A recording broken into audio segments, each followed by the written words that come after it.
Thank you, sir. So are we ready to start the final session? Om Sadashiva Samarambham Shankaracharya Muttimam Asmadacharya Patyantam Vande Guru Paramparam.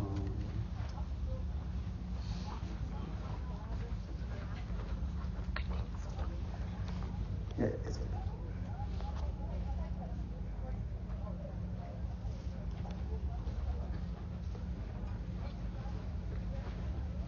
She makes a voice recording so all the students can pick it up, put it up in our groups. So we saw the journey. We went on a journey over the last 3 days, starting from being God-fearing, being scared, being worried. Big Brother is watching. God is none of those things. These are all our projections on it, depending upon our psychological awareness, our psychological growth. So we saw from being God-fearing to more God-loving, to be more accountable. Then we saw God as the material and the intelligence behind the whole creation. And yesterday we saw Him as order. So this is clear for everyone, I'm sure, I presume. Okay. So this is all the whole order of things. What is the next step? The final step. Okay.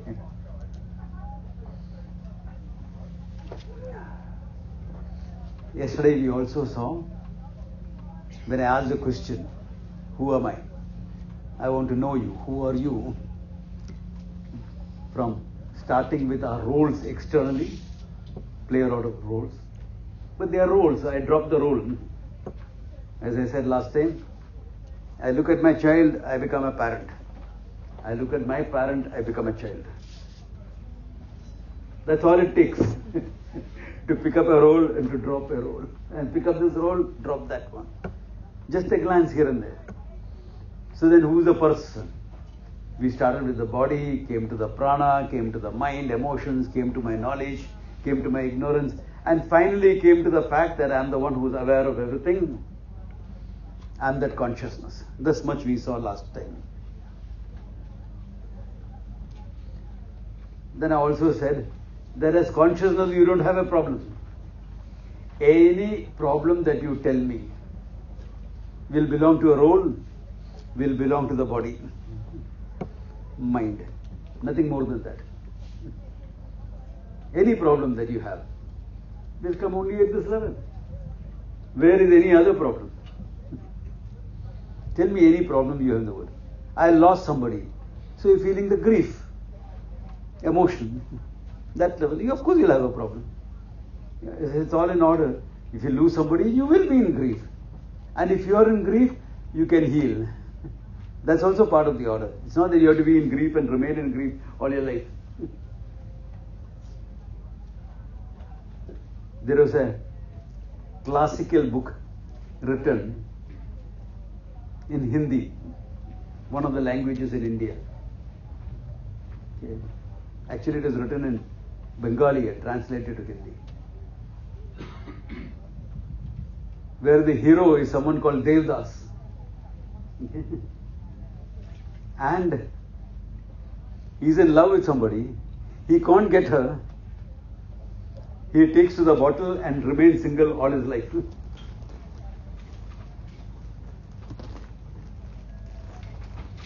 And that was made into a movie. So one of my young students saw that thing. What a loser! What a loser! If you are in grief, you can heal as well. If you don't heal, you are the loser.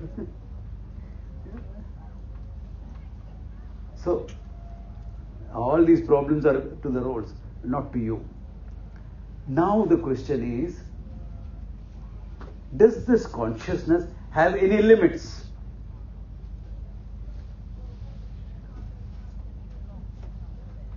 But before we see that, let us look at this understanding of God. Can God be apart from consciousness? If God has a body, the whole creation is His body. Remember, He is a material for the whole manifestation of the whole creation. So his body is the whole universe. That's why I said everything is sacred. If you'll remember that, those who are new here, okay? Everything is sacred because Ishvara or God has manifested as the whole universe, multiverse. His mind, the total mind, the cosmic mind. His knowledge, all knowledge, all knowing. My ignorance, what about totality? His ignorance, he doesn't have ignorance, he's all knowledge. It becomes a word in Sanskrit called Maya Shakti, the power to create, project the whole universe. He is the same consciousness.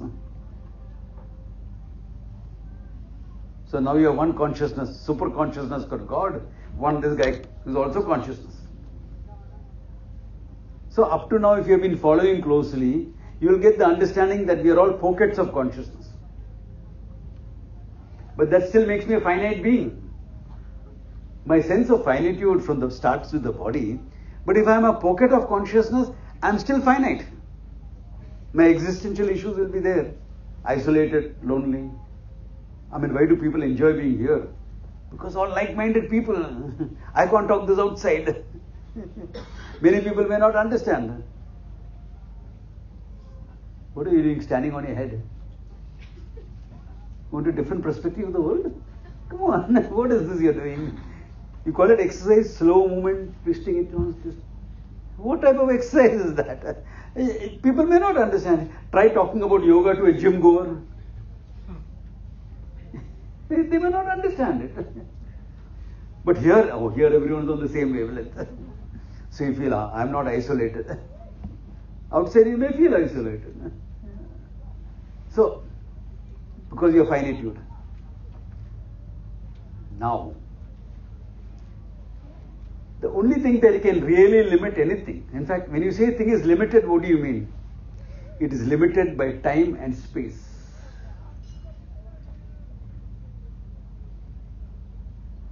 In the Indian thinking, time-space continuum is one. Thanks to Stephen Hawking in the Western world, they are also veering around to the same idea. Stephen Hawking, in his brief history of time, I don't know how many of you have read it, it's not an easy book to read. He presents time-space continuum as one. Time and space is one and the same thing. But for the time being, let us look at what is this thing called time. Hey, the world is centered on UK. Greenwich Mean Time. So you have plus or minus from Greenwich Mean Time, isn't it? Yeah. Once upon a time, it was India. Mahakaleshwar, the Lord of Time. Okay, on Ujjain, we have a big observatory there, a sundial, etc., marking out the hours. Anyway, right now. So, what is this thing that we call time? Scientific definition. Time is a gap between two events. Time is a gap between two events. The scientific definition. Olden days, the events were sunrise and sunset. Right? Agrarian society. We didn't need fine measurements of time. Dawn and dusk.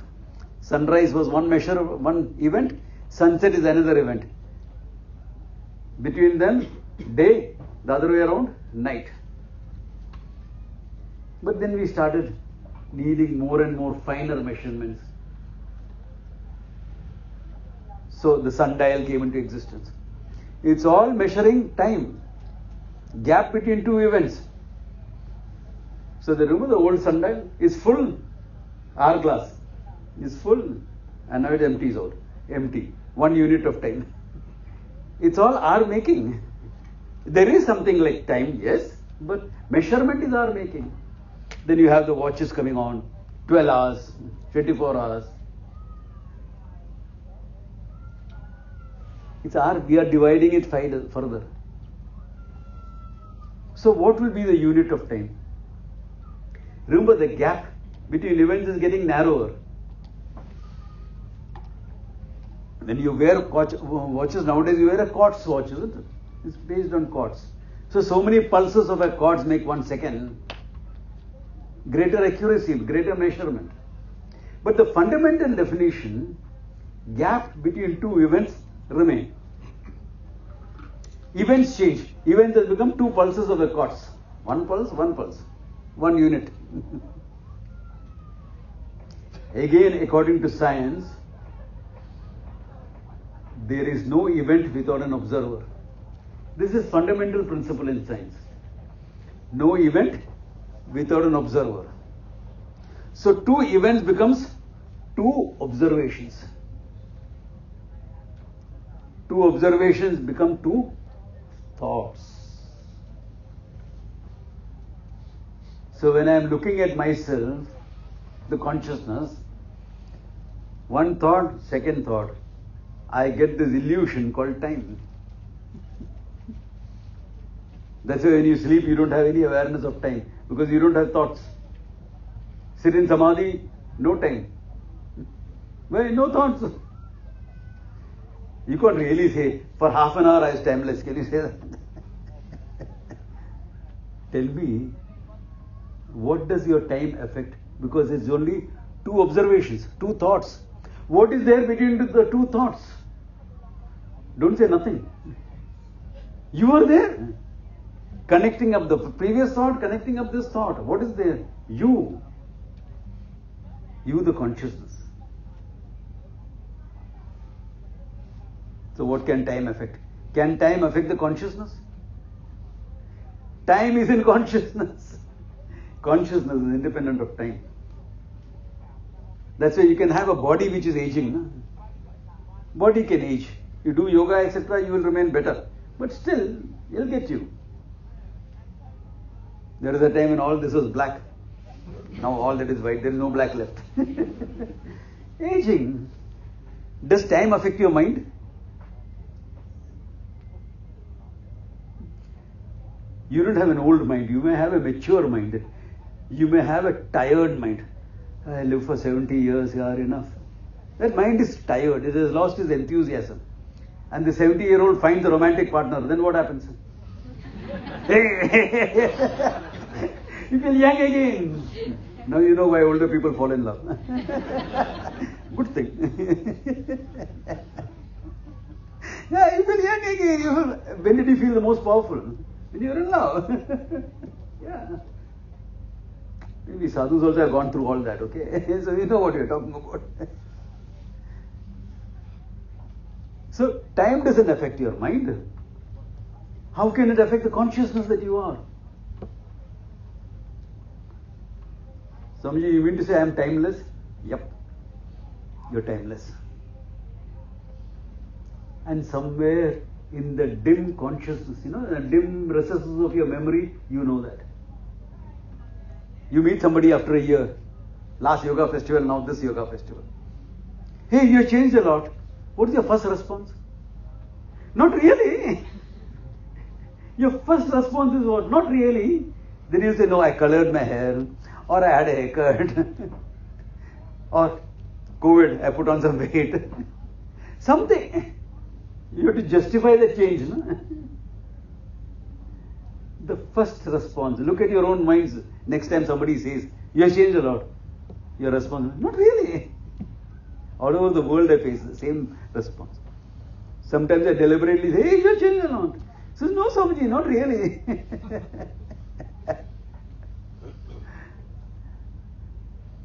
No, I think you're looking younger. Then you're very happy.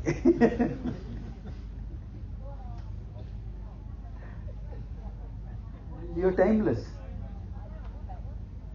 Time doesn't affect you. Space can affect you even less.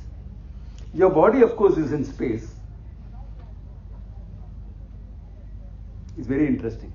Tell me, how do you guys see space? Space, everyone knows space, right? It's right there between you and me. What is there is space. Tell me, how do you see space? With your eyes?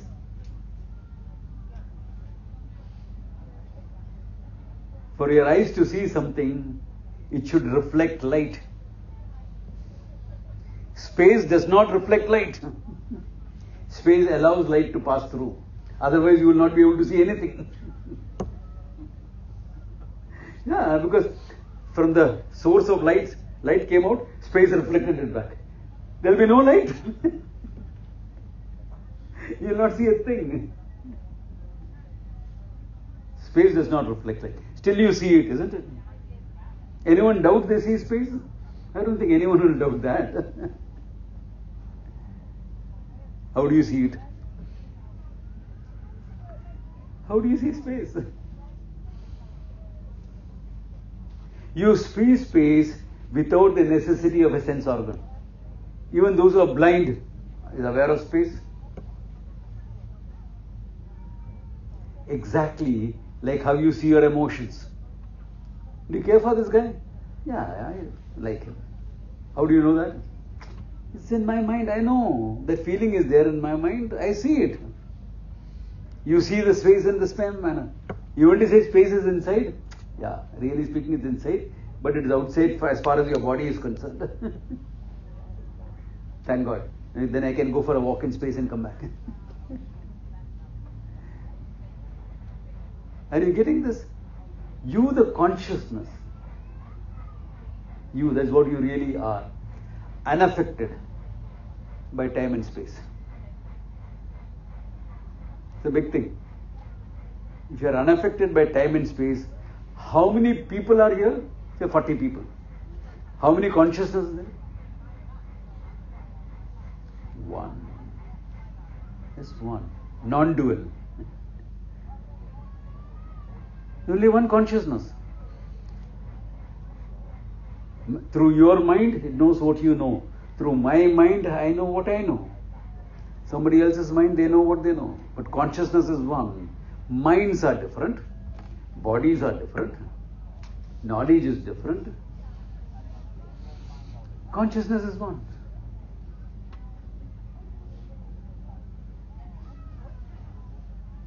This is the heart of Vedanta.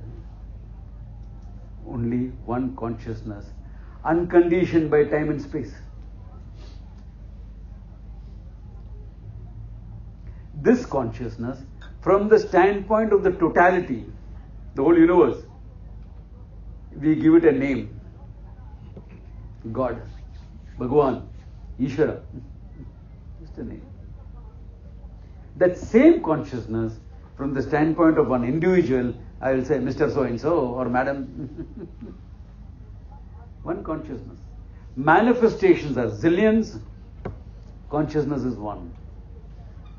This is what God told Moses when he went up that hill. I am that I am. Because the only thing you are sure of in the world is you are, isn't it? I am is definite. How do you know I am? Back to my example. Sometimes I think I carry it only for example. It's an old habit to carry a pen when you... How do you know this? How do you know this pen exists?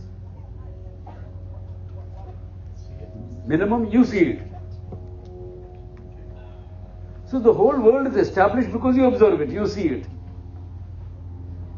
How do you know you are? Tell me that. Knock, knock, who is there? Let me see whether I am there or not. I think I am there. You don't have to do it.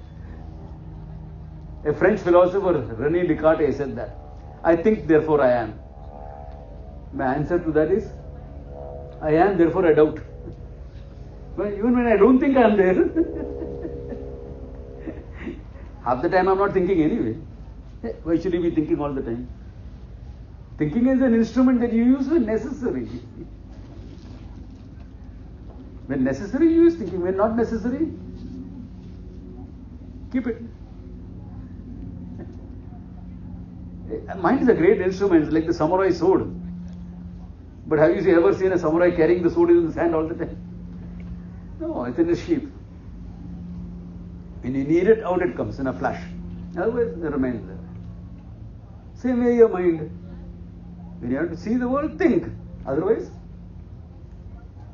Swamiji, you mean to say you're in Samadhi? Call it what you want. When you have to think, you think. When you don't have to think, don't think. But I still am there. To use the mind, I have to be there. No? Otherwise, how can I use the mind?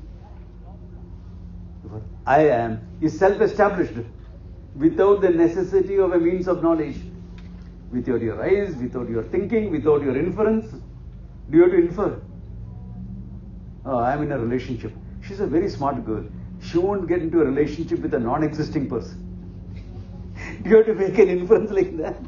I mean, it looks ridiculous, isn't it? You don't need an inference. You don't need a perception. You don't need. It's self-evident. I am. And what did God say? I am that consciousness. I am that. What are you? You are the same. If you have heard Sanskrit, this thing, Tattvamasi, you are that. Aham Brahmasmi, I am Brahman. Meaning what? I am the same consciousness. You are the same consciousness. So what's the difference between God and me now? Difference, eh? Is there any difference? Really speaking, no difference. At the level of consciousness, there is only oneness. At the level of consciousness, is completely non-dual. Oneness.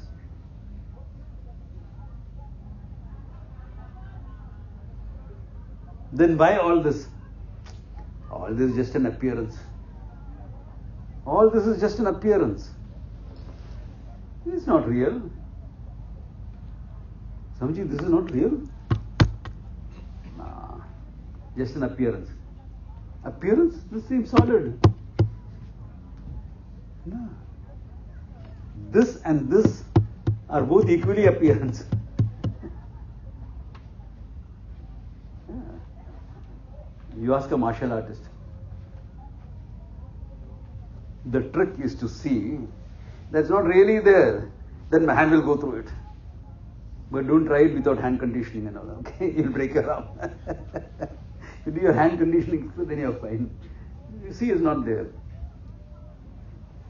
Then it goes through. That's it. But there seems to be a reality there. Because this consciousness, another way of looking at this consciousness is that it is pure existence. Let us see what is the truth of this table.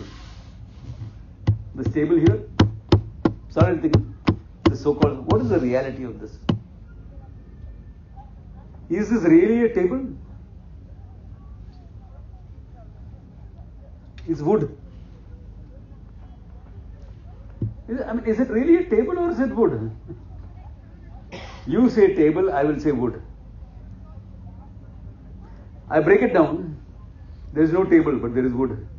Don't worry, I'm not going to do that. Table is safe. In fact, you have this expression, touch wood. When something, say something, oh, touch wood. What do you mean when you say touch wood? You are transcending the form of the table and touching the reality there, wood. Correct? So this table is nothing but wood. Your ornaments, gold. Gold can be in any form. In this form it's called a chain. Another form it can be called a bracelet. Earring. There's only one gold. If anyone doubts that, bring me a chain. You can take the chain back after leaving the gold with me. What will I do with the chain? Come on, I'm a monk here. What do I do with the chain? But gold I can use it. This is called experiential learning. You'll never forget it after that. Oh my God, 10 grams of gold was gone. Yeah, 500 pounds worth of gold. You'll never forget it. So this is nothing but wood. Okay, fine. So is the wood the reality? Is wood the reality? Let us go a bit scientifically because that's common knowledge. No, wood is nothing but hydrocarbons. It's a molecule called hydrocarbons. This body is also hydrocarbon, okay? Hydrocarbon in this form is called body. Hydrocarbon in this form is called wood. Just a structure of, a molecular structure. Okay, fine. Is the molecule the reality? A molecule is made up of atoms. So molecular is a form, a structure. Atoms are the reality. But atom is a form. Particles are the reality. But particle is form. What is the reality? Subatomic particles. They found the God particle. It is not God particle, it is goddamn particle. Some scientists said that God, where is this goddamn particle? And the journalist reported scientists are looking for God particle. I'm not joking. I have friends at one. Someone who I know is working there. This is not God particle. I said, what are you looking this God particle? Swamiji, this is how it came about. Okay, good, I'm happy. So now what is the final particle, tell me? What is the final reality? You can't say nothing. I'll throw this table at you. Don't say nothing. This will hit you. It has to be existing, but without a form. Because if it's a form, I'll resolve it into substance. Form, substance, substance, substance. The previous substance will become form, like this table. Table became wood, table form, wood substance, wood form, hydrocarbon substance. It will go on like this. Finally, it has to exist, but no form. Formless existence. Formless existence means what? Limitless. Unconditioned by time and space. You, consciousness, unconditioned by time and space. Existence, unconditioned by time and space. Can they be two different things? For argument's sake, why not be different? Then you will have consciousness which is not existing. Is that possible? No, because I am. That is evident, isn't it? I am. You can't say I am non-existent. Can anybody say I am non-existent? Can anybody experience themselves as non-existence? You can't. Why? Because I am there. Because I am there. I am is self-evident. Therefore, what you call as existence, Sat in Sanskrit, and what you call Chit, consciousness, is one and the same entity. And that is called Ananda, limitlessness. That is limitlessness. Therefore, what is there now in this world? Now let us deal with it. This is solid. This is same reality as this. If my hand is harder, this will break. This is harder, hand will break. You take your choice. Same degree of reality. If something is not real, how can we function with it? All your life is you are functioning with not real things. You are walking on a flat earth. Is the earth flat? Though in England there is a flat earth society. Human beings are great. They can create all sorts of stuff. But is the thing really flat? It's a round earth. You see sunrise and say, oh, sun has come out today. It's a very nice day. Really, sun has come out? It's a false thing. Sunrise and sunset are appearances. But it gives reality to your day and night, isn't it? You're functioning always with false things. Where are you functioning with something real? You, the limitless consciousness, unconditioned by time and space, is manifest in this body, so you can go for a walk in space and come back. Purely apparent. No? Is it real? It's mind-boggling, actually speaking. It's mind-boggling. But is it unreal? Is the table the same degree of reality as my horns? You've seen my horn, no? Nice one curving. Two of them. Hellboy.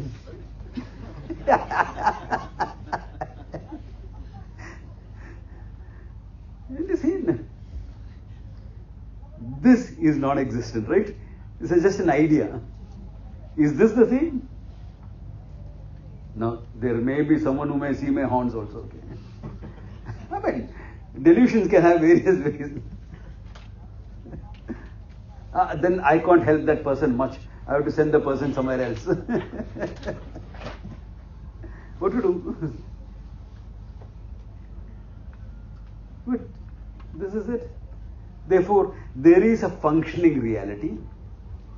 Functioning. There is a very subjective reality. The subjective reality is what I make out of the world. You like coffee, I like tea. Is there anything right and wrong about this? It's just what you like. I mean, just a thing. Subjectivity. I think tea is very good. Oh, I think coffee is very good. Purely subjective. There is tea, there is coffee. That's it. That is functional. There is tea, there is function. Coffee, there is function. I like, that is subjective.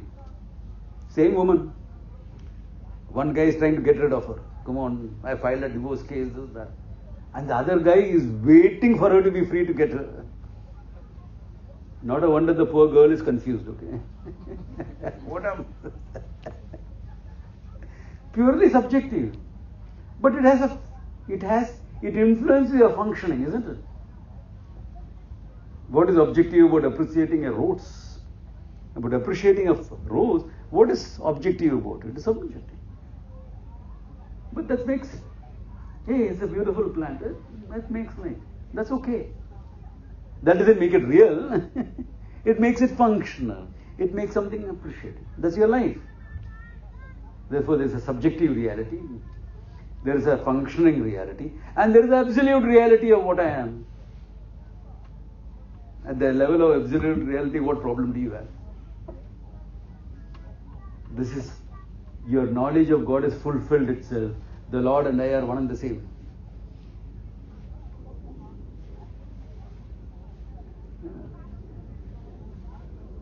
Your Old Testament said that. I am that I am.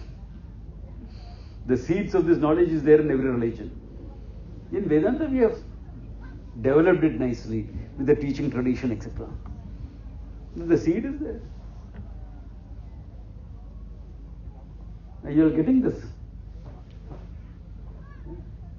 This is the most profound way of understanding God.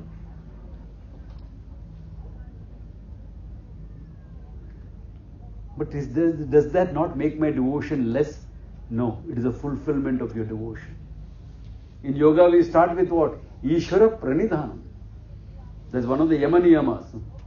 Before even you start your asana practice, Yama Niyama, how you live your life, Ishvara Pranidhanam, the surrender to Ishvara is there, to God. That is fulfilled itself in Samadhi. Samadhi is one way of understanding that your consciousness not limited by anything. Experiential understanding. But the next step you still have to take through Vedanta. That's why I always say yoga is a preparation. Some yogis are not happy with that statement of mine. Hey, but yoga is a topic in the Upanishads, and the Upanishads deal with this knowledge.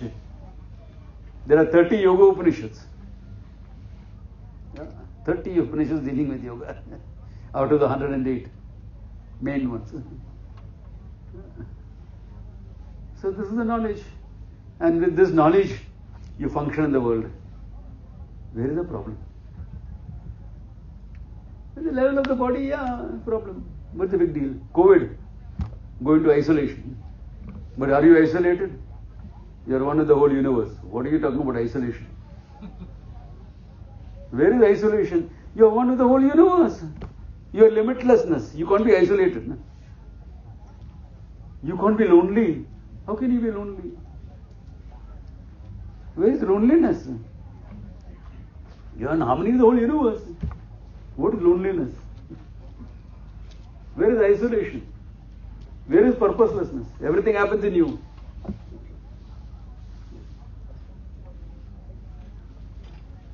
So when this consciousness is manifest in your mind, this limitless nature is manifest in your mind, that is called joy and fulfillment. Oh, that must be the wise person's experience. It's your experience also. It's all rainy day yesterday. At 3 o'clock, suddenly the sun came out. How did you feel? Hey, happy. Where did that happiness come from? Somewhere outside? Not from outside. Did the sun cause happiness? A hot summer day, how much happiness you get from the sun? Tell me.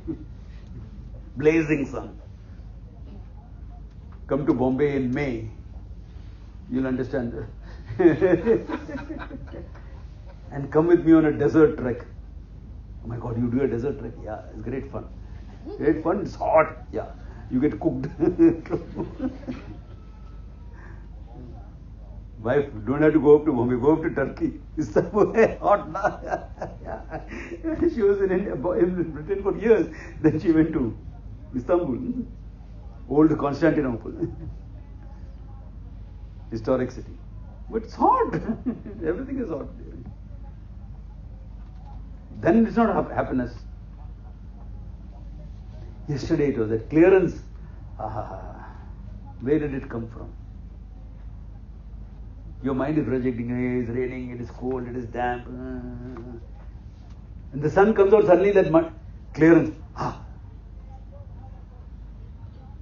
The limitlessness of your nature manifests on the mind. Happy. You wanted a house. I want a house of my own. Mortgage rates are high. And that. In UK they are high now, right? Mortgage rates are high. I mean, I'm a little bit awareful of what's happening. Then you manage to get a house. Wow. A desire, your mind was projecting into a desire. Desire fulfilled, mental clearance. The clouds are parted. The limitlessness that you have manifests itself. Great. You're driving down, waiting in a traffic jam, traffic signal. In the neighboring car, there's a cute little kid making faces. You look and you smile. Limitlessness that you are manifests in the mind, joy, happiness. All of us have experienced it, isn't it? Sometime or the other. I mean, I gave 3 examples, there are countless. So it's your own nature. Because you are covered in ignorance, you don't know it. The only thing is what? You have to know. All that you have to do is to know. Then you are Ananda. That's why all sadhus are given a name, you know. Brahmavid, my name. The one who knows the truth. And Ananda added to it. So Brahmavid Ananda. Because you have to differentiate one Ananda with another Ananda. Otherwise all of us will be called Ananda. Then how do you make a difference? Some difference. Chidekananda, Sarva Priyananda. Names, just to differentiate whom you are dealing with. Who is this character you are talking about? But otherwise all Ananda. That's what you are. It's not what it's not me alone. It's you. Each one of you. This is what you are capable of. All you need is that knowledge. But this is not easy. You will get an insight. Traditional teaching will give you an insight. To make it a fact of your life, you need a little bit mastering the mind, this, that. Chitta vritti nirodha, mastery of the mind. So yoga comes into the picture. Awarefulness comes with asana practice. I mean, what is asana and pranayama but awareness, fullness?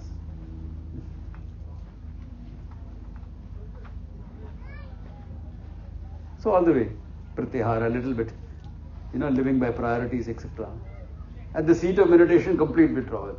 Otherwise in life, live with your priorities. Don't waste time on things which doesn't contribute anything to your life. Endless hours on social media. Social media has a place in your life, fine. I also respond to social media. When I have a program, I put it up. Otherwise, I'm looking at it to see what's happening in my friends or my students' lives. And it's all perfect there.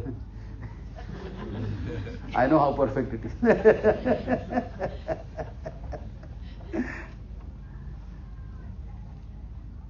It has a place, I'm not saying, but endless hours on it, what are you wasting time? Pratyahara, limiting it. TV, movies, etc. It has a place in your life. I see so many movies. I've been quoting from movies. But there's a limit to it. Pratyahara, dharana, focus. And dhyana and samadhi, meditation, come to completeness and the complete cessation of your mind, great mastery. Then what do you do with that contemplative mind? That gives you a contemplative mind. With that mind, know that you are the consciousness free from all limits. I am that I am. Your search for God, which started with your search for infallibility actually. Remember, Friday I talked about it, that the search for God is the search for infallibility. It fulfills itself, there is nothing to succeed or fail in. I am that consciousness. Ishvara is the same consciousness. How do I live my life after that? Hey? Live your life as anything you want. Want to be a monk? Be. Want to be a married person? Be. As a relationship? Fine. Anything is fine after that. Why? You got it. You made your life. So you are Ananda now. You are going through a miserable experience. But the experience is miserable. You are Ananda. Ananda can afford to go through a miserable experience. Ananda can afford to go through a happy experience. Ananda can afford to go through a challenging experience. What is the problem? You are Ananda. You are joyful. You are limitlessness. It's just an experience. It's like going and seeing a movie and crying. You enjoy it, isn't it? You really have to go to a movie to cry? Isn't life enough? Come on. But you enjoy it.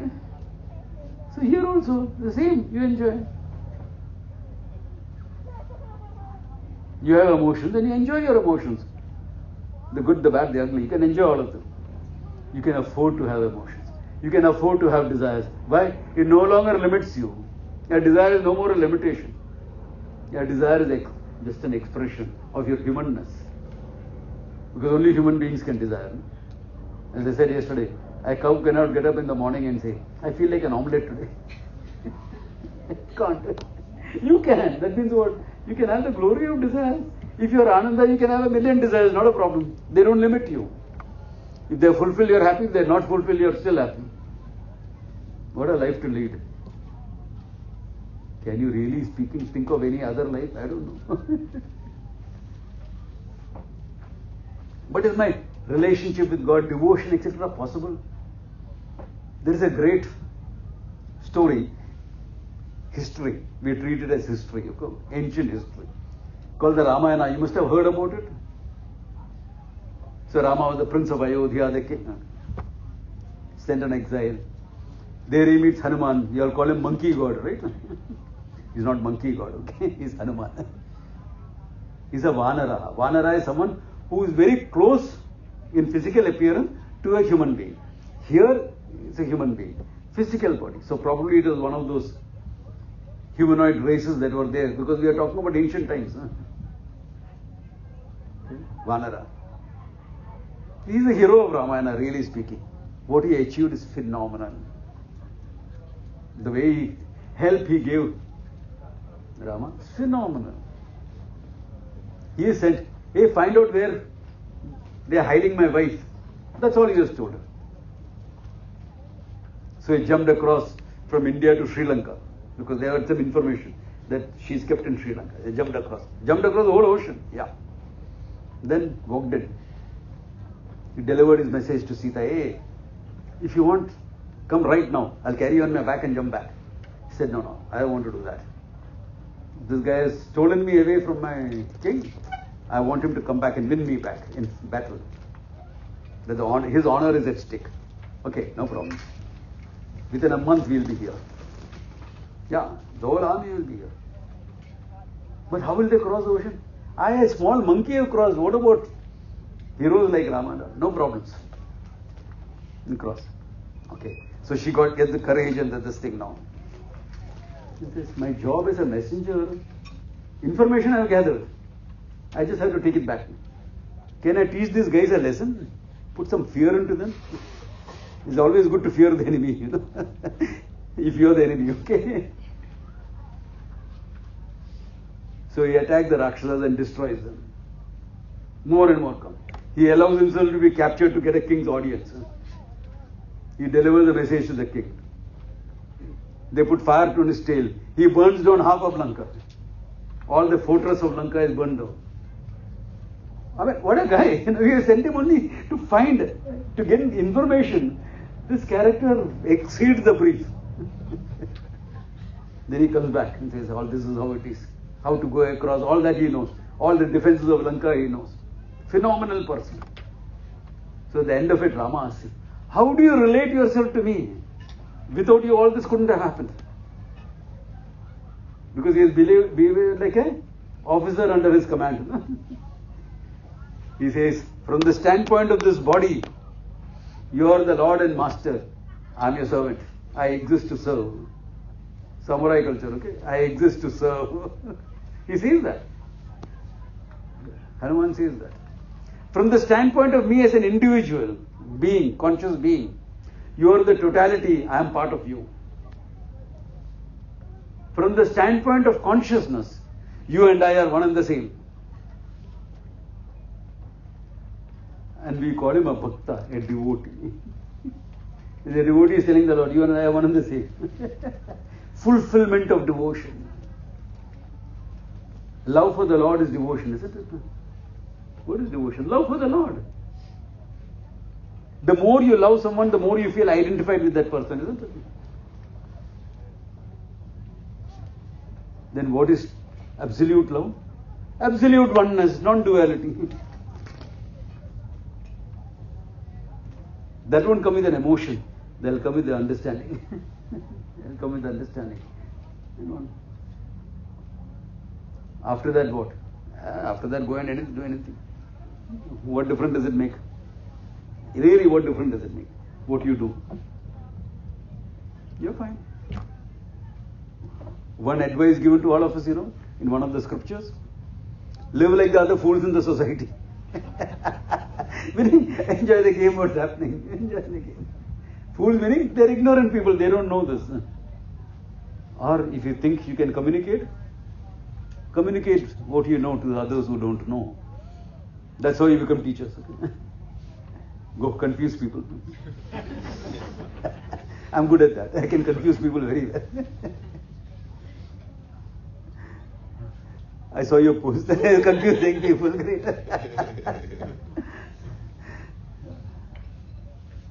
So I've spoken a lot. Any questions, clarification that you need on this or any of the 3 days what I have talked or anything else that you have heard?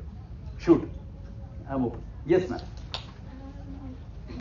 The experiments in Switzerland, France, do you think they ever find God from that experiment? Can you just repeat that because I'm a bit hard of hearing? She's asking the experiments in Switzerland, Experiment with? In CERN, where they found the God particle. Right? Is that what you're referring to? Yeah. Do you think they'll ever find God? Not getting it. Will they ever find God? Would scientists ever find God as they break down from atom to subatomic particles? As a form and things like that? Is that what you're talking? Or you're... Well, I don't know. They're the scientists. See, God as consciousness is verifiable because right here you can verify that. It will take some discipline, some learning. But God as you and both of you as being one consciousness is something that every human being can know in time. Now, if you have been worshipping God in a form, in a particular form, our Father in heaven, Hanumanji, Rama, anything. If you have been worshipping like that, can God take a special form to bless you? He can. Is it necessary? No, not necessary. Yeah. If you can see the God in His totality, you can have a small desire like that. You may get blessed by it, you may not get.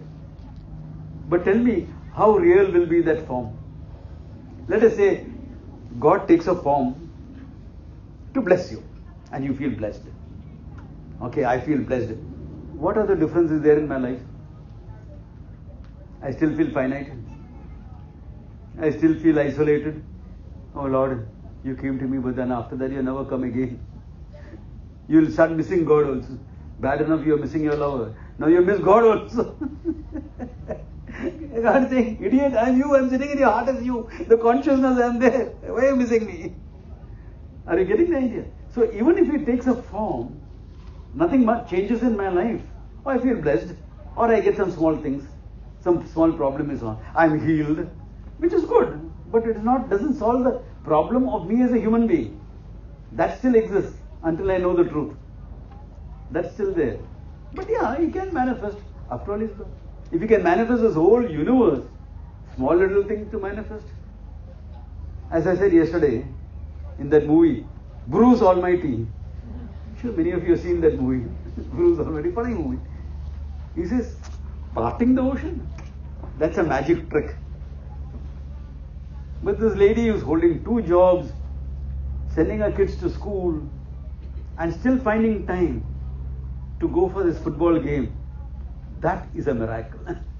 That's a miracle. A youngster saying no to drugs and yes to education, that is a miracle. Can you see? One miracle, look around. The fact I can talk and it can reach you, it's a miracle. That I can eat food and all get digested nicely, including all the spicy Indian food that you get. That is a miracle. Isn't it? It doesn't clog up your whole system. Miracle. But the system, once in a way, can get clogged up. So, miracles are always there. Whole life is a miracle. We, all of us being here. Come on. All the way from India to UK. What for? Plenty of students here. Yeah. And they are missing me. They are sending me private messages. Swamiji, when are you back? We are missing the classes. 2 weeks, no classes. What is this? Can you take something on Zoom? Is the time difference difficult? I'll have to take now. Now I have the class here.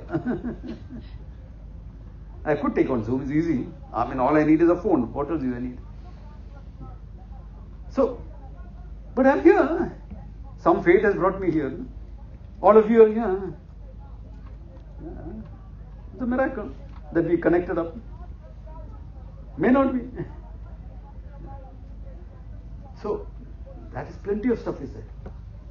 You need that understanding to come into your life. What exactly is God and you? What is the world? It's all one consciousness, manifest in threefold form. You, the world, and God. And all religions, philosophies in the world have been trying to make sense of you, world, and God. Even science is trying to do the same thing. Make sense of the whole thing. So get it. What does it make you happy at the end of the day? Does it make you a fulfilled person? Then you are on track. Or are you on way to being a fulfilled person? It takes some time. Remember, what we are trying to know is that your limitlessness. It's not a small thing. Yeah. It's not like getting a degree in physics or engineering like how I had. Yeah, that's easy. Engineering degree, no big deal. In fact, when I was in the ashram, I studied much more than when I did for my engineering. I'm not joking. Because here you are, the experimentation is all on you, on your mind, on your this thing. But thanks to him, I got it. Yeah, he's my guru, okay? So I hope I have answered your question. I went a bit elaborate. Yeah. Anybody else has anything? Yes, answer. You know my hearing issue. I don't have my hearing aid with me. It conked off just before I left. So I've given it for this thing. But you manage. I'm okay. Hearing is a problem.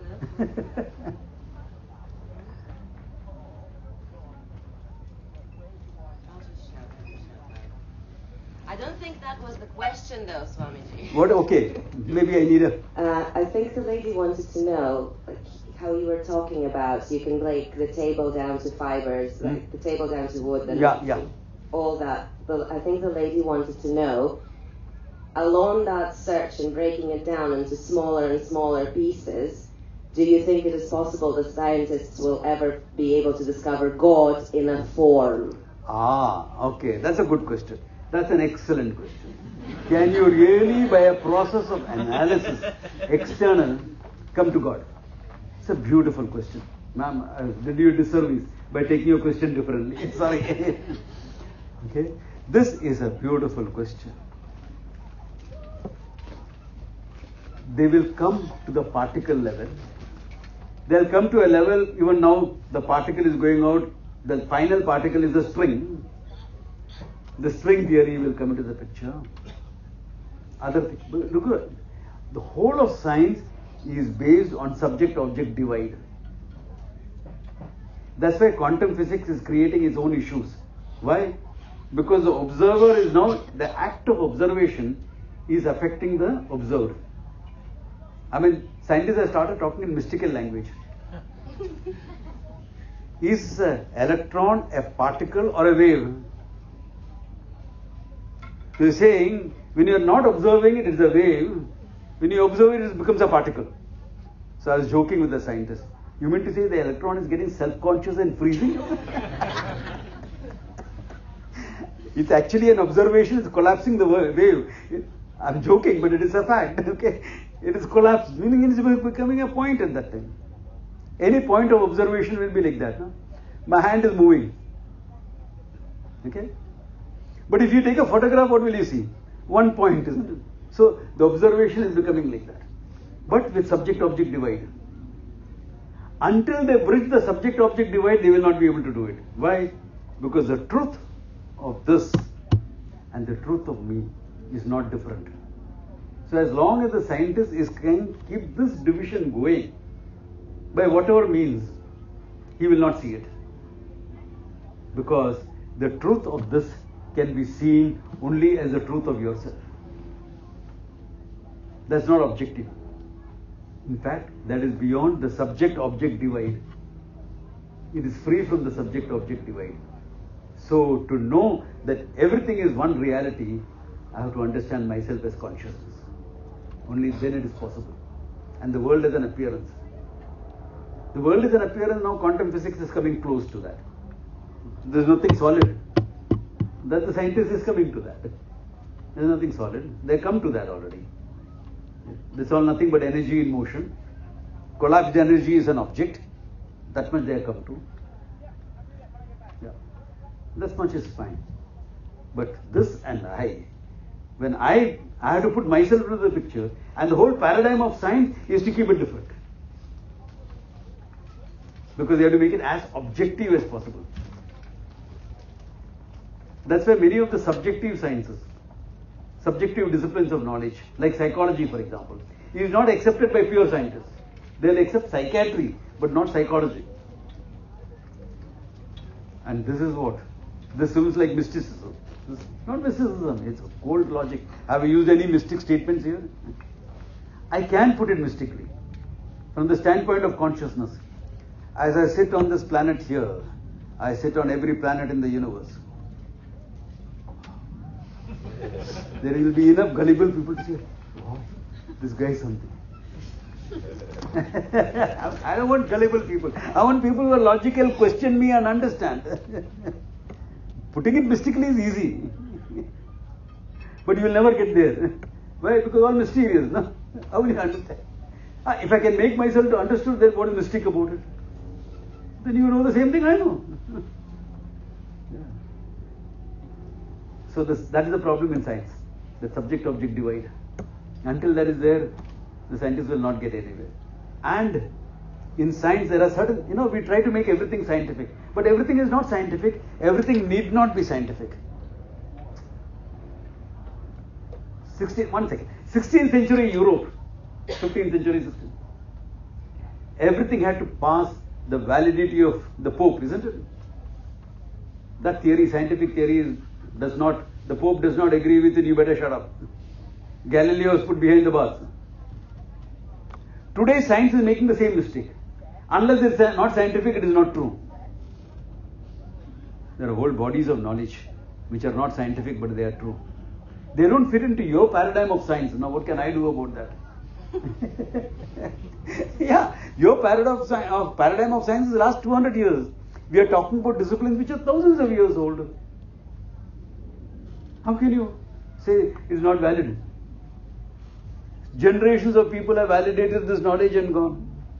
So it's not scientific. That's okay. It's a discipline of knowledge that works. It can be communicated. So that is the problem. So science has to change. But this final step, that about I, no scientist is going to get into this. Why? Because all your investigation only highlights the fact you're a finite guy. And here Vedanta is coming and telling you you're limitless. Sounds too good to be true. Come on, not there. Are you bluffing? How is the scientist, how is anyone using inference, perception, etc.? Perception, data, inference, comparative knowledge, using all this deductive knowledge, deductive logic, using all this, how are you going to conclusion that I am limitless? Because when I know something, there is a subject-object divide.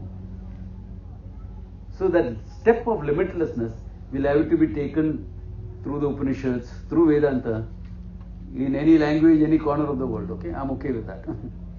In any language, in any corner of the world, in any culture. If it says you're limitless, that's sacred for me. So, your question is very valid. Yeah. You have a question, ma'am. Yes, I wanted to ask. Can someone pass this so that it'll overcome my ear limitation? As we are limitless, what is keeping us limited and stuck when we're practicing yoga and meditation and coming to the World Yoga Festival? Can you repeat that? Did you get it? As we are limitless, Huh? as we are limitless, what is keeping us limited because we are coming to the yoga festival? What is? As we are limitless, Yeah. why is it keeping us limited when we come to yoga and to the festival? Yeah, you don't have to be limited. Come here, you'll gain the knowledge of limitlessness. But that requires certain preparing the mind. You know, Vedanta is very clear. Any branch of knowledge. Let us say, for want of a teacher, I couldn't study calculus. I wanted to learn. Then finally I find a guy. He's a good teacher, can teach. So he says, before you learn calculus, you need some algebra. Algebra? What type of bra is that? I mean, what is that?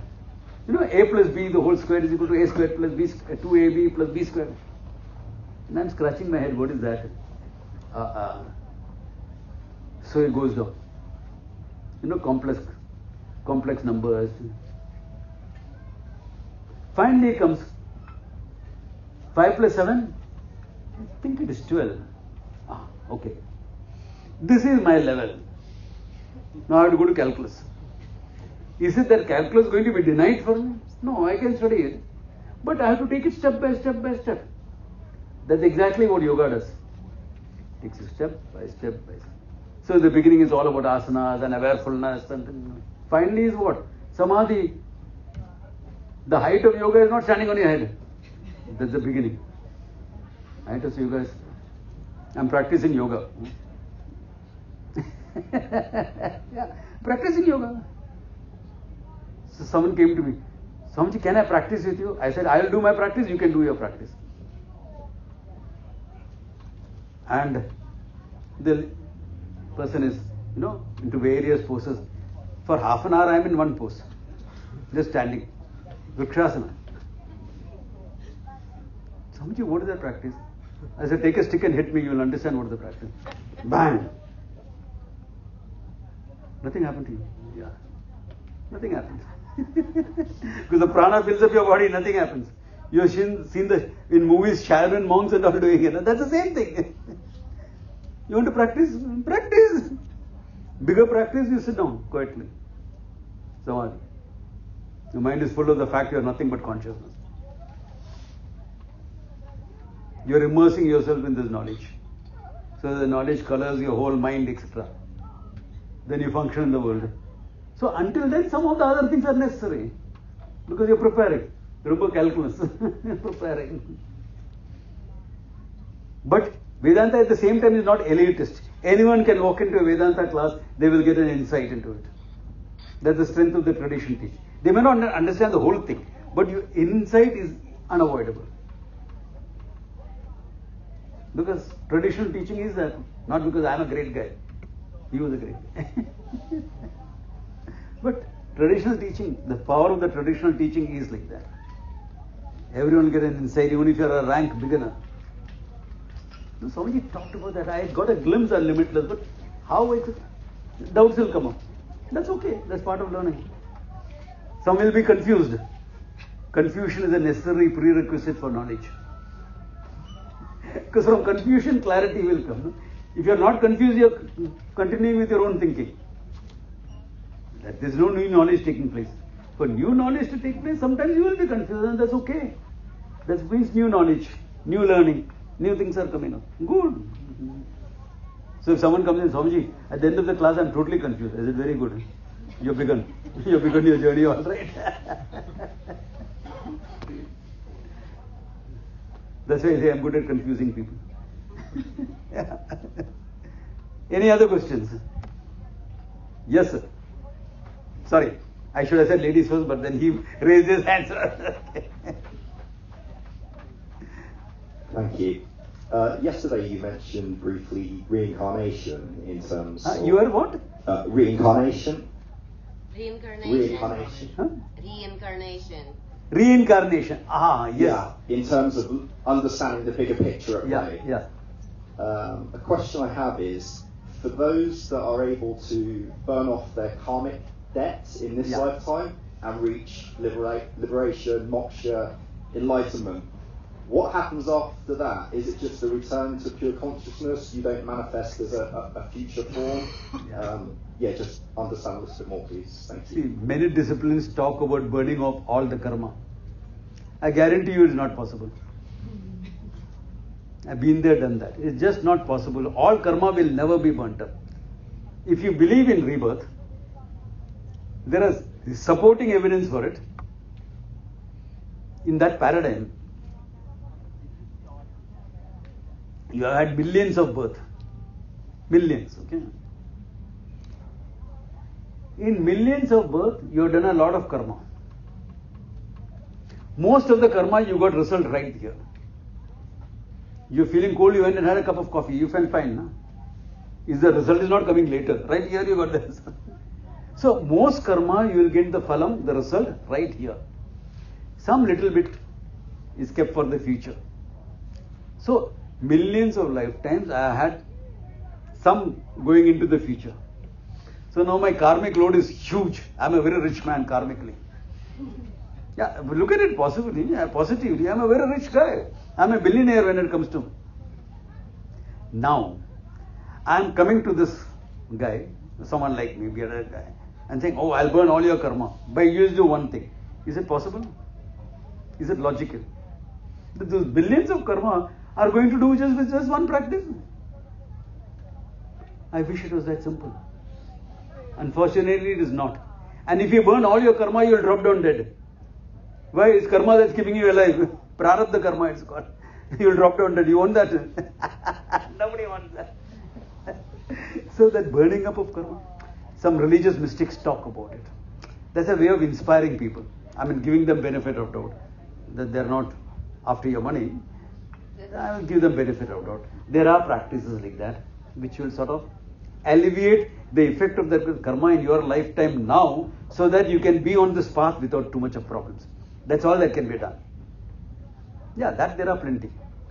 That can be done. Alleviate enough so that you can be on this path without hassles. Yeah, that much can be done. Not more than that. Not more than that. So, if they promise more than that, at the most just to inspire you to get into it. Or it's a bluff. Take it as you want it. I will say it's just to inspire people. Giving them benefit of doubt. Good people. Why should I be critical? Yeah. But they say when you know the truth, the karma loses its hold on you. Once you have gained this wisdom and you are living in that wisdom, then it is like all the karmas have no more finite entity there to give the karma to. So when the body drops, and it has to drop, it's sustained by karma, by small aspect of karma. So that karma will be what? 70, 80, 90, whatever. So when the body drops, there is no more rebirth, you remain as pure consciousness. Why? Because that's what you are. When you identified with the body and mind, you needed new body and mind. When you are talking yourself as limitless consciousness, what do you remain after death? There is no real death. This is eternal life, okay? That you remain as pure consciousness. What else is it? Yeah, you remain. Everything happens in you. You see the game. Everything happens in you. Yeah. That is what it is. You have a question, ma'am. Thank you. My question is about climate change, and I'd like to ask if you have any advice for those of us that experience fear and perhaps an overwhelming sense of helplessness in relation to the damage that we're doing to the planet. Thank you. Can you repeat that question for me? How to deal with fear and helplessness regarding to climate change and what we have done and are still doing to the planet. Yeah, climate change is a reality. But I'll tell you what, this global warming has always been happening whether human beings are there or not. We can speed it up by a couple of 100 years or slow it down by a couple of 100 years. The last ice age was about 20,000 years ago, when there's no industrial activity. So that's going to happen. We'll speed it up. Now instead of another 20,000 years, we may speed it up to 18,000 years. More than that we cannot do. People don't see the major reason for global warming is the rays of the sun being absorbed by the earth. Now if you reduce some carbon dioxide, etc., then less will be absorbed. Increase that, more will be absorbed. But global warming will happen whether you exist or you don't exist. Whether human beings as a race we are there or not there, global warming will happen. Are we contributing to it? Yes. Aerosols, huge thing. But can we completely prevent it? No way. No way. I mean, if it's going to happen even when if human beings are not there. So nature has got self-correcting. The global warming will lead to what? Melting of the Arctic ice. What will happen then? Next ice age. Because it will disrupt the ocean currents, fresh water. Less salt, less salinity, less absorption of the sun rays. To put it in a simple terms. And that happens, what will happen? Cooling will take place. Because that's nature's way of adjusting. When nature's way of adjusting happens, you will have either a major ice age or a mini ice age. The scientists today are of the opinion that the ice age will be a mini ice age. That means both the caps will be heavy. We in the equator will be leading the same life. But in England, you better be careful, okay? It's going to get freezingly cold. But I'm talking about a few 100 years down the line, not right now, okay? But it has happened slowly. Slowly the sea levels will go up. That's the time when we will have problems. For example, a country like Maldives, great holiday place. Half of it will go under the sea. Bangladesh, all the coastal towns will go. India, Bombay will become like Venice. That's why I'm building my ashram outside Bombay. Outside the 7 islands. Yeah. So those things will happen. That will be when we will have the problem. Then the cooling will happen. Mini ice age. Then equator will be a nice place to live. When the ice solidifies, the water is drawn in.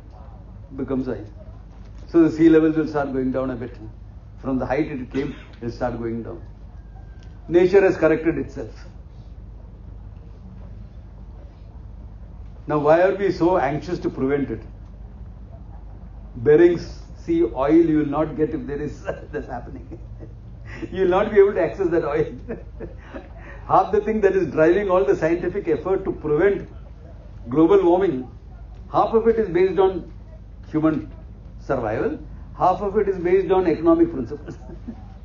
That's how humans are. I mean, we have to accept that. But nature correcting itself. As human beings, we are great at abusing nature. So we can prevent that, it is good. How many trees we cut down? India, big problem. So now where my ashram, etc. is coming up, I am reforesting it. Small efforts. The ashram we built up in Coimbatore, Had no trees, it was barren land, 100 acres of barren land. So now there are 30,000 trees there. There were many forests. Peacocks come, deers come. When deer started coming, I said, build a wall around. Why? The predator is not far behind then. You'll have a leopard coming in. You have to be careful now. Elephants are always there, not an issue. But elephants didn't create problems. Sometimes they'll break the water lines for water. So I told them, build a water tank outside. So they'll drink that water. They won't disturb you. So we have to learn to live and adjust. Yeah. It'll happen. Global warming is something to deal with, not to be afraid of and not to create a panic situation. Many of the advocates of this movement has made it a profession. Who's that young girl? How dare you do this to us? You have destroyed our future. Thunberg, Greta. I tell her, go get an education first year. Come on. Why are you so angry about it? Do it in a more calm fashion. If you knew, you would be calmer and more peaceful. But you don't. And she's flying by private jet to the conventions. Okay. What about that global warming? What about your carbon footprint? Yeah, what about that carbon footprint? So I am also contributing to that because I flew from Bombay to London. I could have taken the ship, but that'll take me a month. I mean, yeah, I could have walked all the way along the Silk Route, Iran, etc. That'll take me 6 months. You know, you have to sort of make it sustainable. Yeah. Best reduction of carbon footprint, I sit down in one place. Those who want to learn, those who are around, who are walking distance, will come. Even going on Zoom is contributing. Why? Because electricity, this, that, etc. My existence is contributing to the warming. I'm breathing out carbon dioxide. There's no end to it. If you look at it that way, there's no end. You do what you can. As we said, I said, speed it up by a couple of 100 years, slow it down by a couple of 100 years. That's all. In the play of nature, you are insignificant. Human being is not significant. As consciousness, I am the most significant thing in the universe. All this happens in me. But as a finite guy. So with that knowledge of consciousness, deal with what you have to deal with. Where is your problem? Where is the problem? You do what is necessary. You do what it takes. You contribute to it. Not an issue. Great way to live, is it? You live without all the stress and tension about it.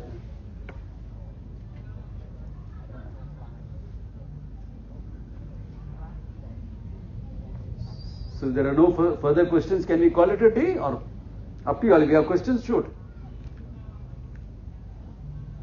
So I don't think they have a question. We can call it a day. You have anyone? No. Okay, fine.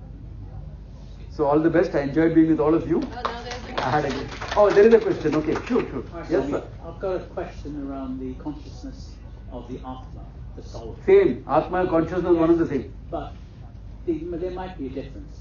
I think. Hear me out. Right? I'm thinking that here we're all connected with one consciousness, but when we die, I'm then singular. It's not plural. What is not pure? No, not plural. Plural, meaning not. Am I then connected to all these souls? What is the question? You understand? I'm not understanding the question. Sorry, sir. I'm not finished. Carry on. Okay, carry on. Okay, so I come alone into this earth. Yeah. And I go alone. Correct. All right. So when I leave, and I'm more likely to be dead longer than I am alive. Okay. Okay. All right. So my Atma goes. It's got consciousness. It is consciousness. Yes. But my point is that my consciousness is not the same. Is it connected? I'm asking the question, is it connected with other consciousness? It is more than connected. There is only one consciousness. How many people are there? Billions. I think last count on earth was 7.2 billion. How many consciousness? One. Manifest through different minds different people, differences. Animal life form, a tiger, consciousness and I are one and the same. That is the tiger's mind, tiger's body functions differently. This is a human mind, human body functions differently. Consciousness is one. So it's not a question of just being connected. It's a question of oneness there. Minds can be connected. Like all of us here. We have some mental connection here. That's why you are all here. So at the mind level you can have connectedness. When you are in love with somebody, you are even more connected. At the level of the consciousness, it's oneness. That's why it's called non-dual. There is no difference at all. Yeah. Yeah? There's one here. Yeah, I think he has a question. Namaste, Swami. Just wanted to ask, in Vedanta, attention. What is attention? What is essential? Attention. When we place our attention on something. So the mind in Vedanta, you've got manas, you've got the mind, intellect. So there are different names given to different functioning. So the attention itself, is there a name for attention? So your mind, your emotions, your doubt, you have... Yeah, but it feels like the attention is like the mouse cursor of awareness. I can place my attention on this. Don't bother about those things. What is attention? I don't know what it is. I'm only talking about consciousness and you. Right. Thanks. Sorry, sometimes you have to dismiss a question. We will have more discussions outside lunchtime. Okay. Yeah. So, call it a day. Okay, thank you all. Enjoyed being with you. Great audience. At the Firefield, I always get good people. People who are really keen to learn, so I can go in depth.